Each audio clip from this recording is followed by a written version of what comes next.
inyo si Auntie Ja. O, diba? Blessings. Kaya kailangan, tapusin mo yung video ko para malaman mo kung ano yung blessings na to. Actually, guys, kaya ako siya tinawag na blessing kasi hindi lang sa akin nakatulong, kundi sa napakaraming Pilipino, napakaraming kababayan ang natulungan to.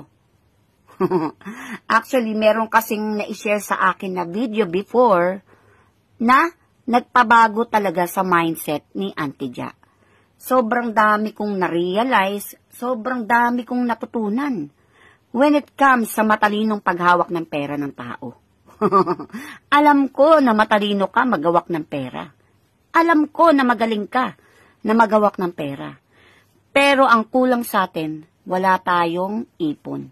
Kadalasan ending walang ipon, walang pang-emergency fund, walang pang-negosyo, walang pang-pundar. Tama? Kasi mostly sa mga Pilipino, ang struggle talaga is pera. Bakit? Kasi meron pa tayong kulang na knowledge. Meron pa tayong kulang na paraan kung ano ba yung tamang paghahawak ng pera ng tao. Kaya dito ko yan natutunan sa video, kaya gusto kong i-share sa inyo. Kasi dito ko rin natutunan, guys, kung bakit pala yung mga mayayaman is lalong yumayaman. At yung mga mahihirap is lalong naghihirap. Let's say hindi naghihirap, pero nagre-repeat cycle. Trabaho, pasok, uwi, kain, mangungutang kapag kapos, magbabayad utang pagdating ng salary. Siyempre, kakapusin na naman, bayad utang. Diba? Tapos, pagkabayad ng utang, uutang ulit. Tapos, magtatrabaho, ganun. Nagre-repeat cycle kasi may kulang sa mindset natin.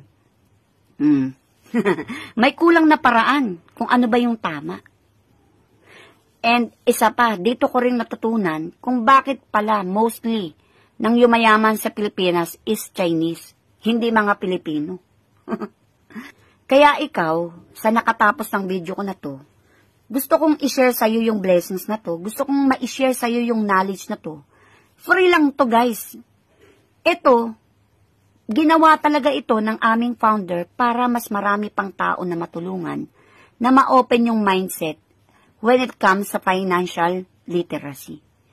Kaya, i-DM mo ako kung gusto mong malaman at mapanood yung video, 16 minutes lang ito. Panoorin mo lang, malay mo naman makatulong din sa'yo.